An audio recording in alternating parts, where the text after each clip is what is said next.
Welcome back to the Deep Dive. Today we're jumping into a pretty major digital incident that caught everyone's attention recently. We're talking about the hacking of actor Max Ehrich's Instagram account. Now, I know at first glance maybe it seemed like just celebrity news, gossip even, but when you really start to peel back the layers, it's actually a stark case study in digital security, or insecurity maybe, and the ethics around how we consume stuff online. We've gathered everything we could find, the initial reports, analysis of how the platform handled it, the public reaction, and our goal here really is to cut through the noise. We want to move past the immediate shock and understand the vulnerabilities, the cybersecurity side, and the ethical questions this whole thing forces us to confront. Exactly. That's the key, isn't it? We're not just here to rehash the headlines. We need to look at this as almost a textbook example of digital violation in today's world, how fast control can be snatched away and, frankly, weaponized online. And the aftermath was surprisingly efficient in a disturbing way. Yeah, efficient is a chilling word for it. And what we found in the sources, it details not just the technical side, the breach itself, but this, deliberate psychological impact, almost engineered by whoever did it. It's a huge lesson in how quickly someone's private life can be stolen and just thrown out there to cause maximum disruption. So, okay, let's unpack the actual timeline. How did this unfold? Well, the sources paint a picture of basically a normal evening turning into a complete public nightmare. Suddenly, photos, and we're talking unambiguously private, explicit photos, stuff clearly never meant to see the light of day, they just appeared on his main Instagram feed. Visible to, over 1 million followers? The violation was instant, absolute. Right. And the platform's reaction, as you'd expect with something high profile and explicit like this, was fast, aggressive even. There was this huge wave of mass reports coming in from users. People were, horrified or maybe trying to help get it taken down, and the posts were removed pretty quickly. But here's where the platform's speed runs head on into, the internet being permanent. That really is the core of the damage, isn't it? I mean, if the content disappears in minutes, why do the sources still call it permanent damage? Because deleting it doesn't really undo it. The second those images hit the feed, the damage was done. Screenshots were taken, re-uploaded instantly. Precisely. The hacker, whoever they were, they'd already won, in a sense. They didn't need the pictures to stay on the official account for long. They were counting on what we sometimes call whisper networks to spread the content far and wide. Okay, let's clarify that term, whisper networks. Because when you say that, we're not just talking about people gossiping, right? It's more technical than that in this context. That's right. Yeah, it's not just word of mouth. We mean the actual infrastructure used for rapid sort of underground dissemination. Think private forums, maybe dedicated channels on Telegram or Discord, encrypted chat apps, basically places designed to get around official moderation, copyright takedowns, all of that. Yep. So the original post might vanish from Instagram, but those high-res screenshots, they're now living permanently in this sort of digital shadow economy, passed around for clicks, for attention, maybe even profit in some dark corners. Wow. And the impact on the actor himself, it was immediate, wasn't it? The sources point to this total shift in his public narrative. Before this, people knew him for his acting, maybe that past high-profile relationship he was in. But literally overnight, his story wasn't about his work anymore. It became entirely about this digital violation. His identity got reframed by theft. And the sources really emphasize how that theft changes everything, how the world interacts with him now. Whether people intended or not, there's this cloud of scrutiny, this association with those stolen images that follows him. Which brings us to, the core violation itself, analyzing what was actually taken. Yeah, let's shift focus, because moving from just the content to the violation itself feels critical here. Our sources consistently talk about the damage not just as embarrassment, but as the theft of control. This wasn't just leaky privacy. It felt more like an assault, digitally speaking. That's the distinction, and it's crucial. It elevates this beyond simple gossip. The real violation isn't just that intimate images were seen. It's the knowledge, the feeling that some unknown person, some malicious actor decided what the world saw of your most private moments. It's that loss of agency. That's what causes the deep psychological harm, often much more than just social embarrassment. And the sources suggest that's so devastating because you're left wondering how. How did they even get in? Which brings us to the tech side. How do they bypass safeguards on major platforms like Instagram? Was it phishing or? Well, the silence around the exact method is pretty loud, which is a problem in itself. But usually in these cases, it boils down to one of maybe two main things. It could be a really sophisticated phishing attack, tricking the user into giving up their login details, maybe through a fake alert or something. Or it could be what's called credential stuffing. Ah, credential stuffing. That's where hackers use those huge lists of leaked passwords from old website breaches, right?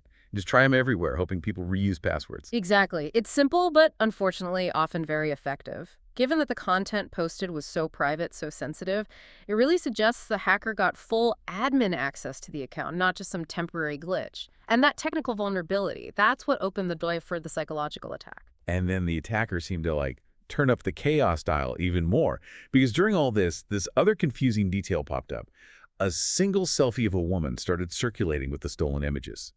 And immediately, online, people were debating, is this new? Is it old? Who even is this? It just added another layer of confusion.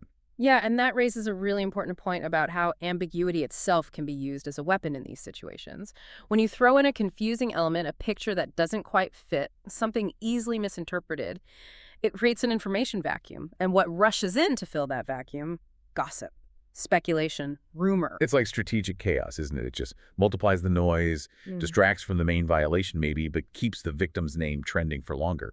So the ambiguity didn't actually clarify anything. It just spun the attention cycle out even more, which is probably exactly what the hacker wanted. Absolutely. And imagine being the victim in that. Not only are your private moments exposed, but now you're dealing with rumors potentially involving other people too.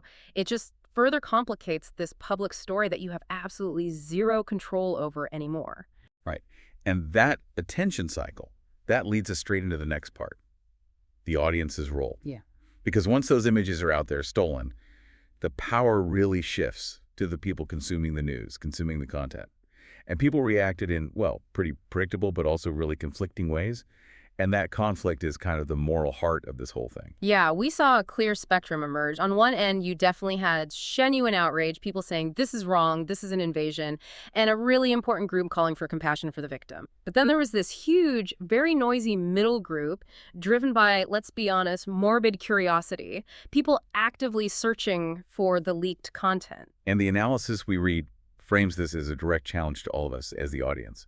It goes beyond just, don't be mean online. It's presented as a fundamental moral choice. Are you going to participate, even passively, in amplifying this violation and shaming the victim? Or are you going to refuse? Refuse to give the hackers the satisfaction, refuse to spread stolen private moments? It's a profound ethical dilemma, really. Because just by seeking out or clicking on that stolen material, you're kind of implicitly endorsing the hacker's actions. You're creating the demand. We have to recognize, I think, that every click, every search query, every time someone re-uploads it somewhere else, that provides the incentive for the next violation. If there's no audience hungry for stolen goods, that particular market, it collapses. That's a really powerful way to frame it, stolen privacy as a commodity. And the sources argue pretty strongly that the best collective response isn't just tweeting sympathy, though that matters. It's actively pressuring the platforms to do better, to enforce their own rules more effectively. And maybe most importantly, just refusing to click, refusing to participate in the whole mechanism that actually profits from this kind of digital violation. Absolutely. Because we need to remember, behind every viral scandal like this, there's a real person, someone left trying to pick up the pieces, dealing with the consequences of this permanent digital footprint. The conversation really should be about preserving their dignity while the facts get sorted out. Yeah. And connecting this to the bigger picture, it just highlights how fragile our digital boundaries really are. This whole mess shows a moment where the collective audience kind of decides, are we consumers of violation, or are we going to try and be protectors of digital privacy? Okay, so given how serious this was, the scope of it, what does this tell us about where things stand with security, maybe even the legal side? Because even after the initial storm died down, there's still some pretty big unanswered questions left hanging in the sources we looked at. Yeah, definitely. The first, and maybe the biggest, is culpability. Who actually did this? The hacker is still anonymous, right? Which just underlines how hard it is to track this kind of crime, especially if it crosses borders. Second is prevention. How exactly did they get past the standard security on a platform like Instagram? We haven't seen a clear, detailed explanation from the platform itself, which is frankly worrying for every other user, especially high-profile ones. Right. And that lack of official clarity, as the analysis points out, means other users can't even proactively protect themselves if it was, say, a specific bug or a platform weakness. Everyone else is potentially still exposed to the same thing. Precisely. And then there's the legal side, the inertia. Will any real legal action be taken against whoever did this? History suggests it's incredibly difficult to bring charges in these cases. It often needs international cooperation, which moves way, way slower than the speed of the hack itself. That gap, the slow pace of consequences versus the lightning speed of the violation, it feels like the essential takeaway here. For you, listening to this, watching this unfold, this whole scandal should serve as a really stark, really necessary reminder about, well, basic digital hygiene. It's that essential, maybe kind of boring advice that we all need to hear again, but hopefully framed with the seriousness of what can happen. Protect every single online account, especially anything linked to your phone or personal devices, with strong, unique passwords. Please don't reuse passwords. Enable two-factor authentication everywhere you possibly can. Use an authenticator app if possible. It's generally better than just SMS. And just be really, really mindful about what sensitive stuff, photos, documents, messages you store on cloud services or devices that are linked together. Because the moment one credential gets stolen, your whole connected digital life can potentially be compromised. Yeah, this story is definitely way more than just surface-level celebrity gossip. It's a tough lesson about privacy, about consent, and just how fast your online life can be turned against you. And like you said, the person involved deserves dignity while things get sorted. These are real-world consequences, not just clicks and headlines. So summing up, we've seen the incredible speed of the violation, the deep psychological wound of that theft of control, and then this really conflicted public reaction.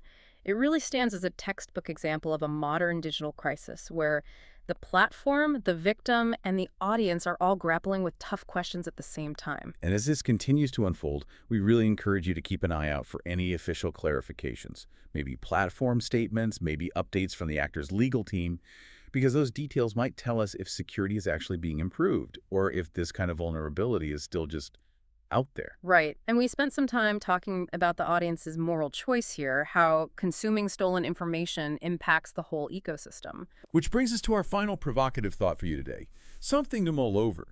If the moral responsibility partly falls on us, the consumers, to reject stolen private content, how much responsibility does your own participation, even just passive curiosity, those clicks bear for fueling the very industry, those re-uploads, those shadow networks that ultimately profits from digital violation?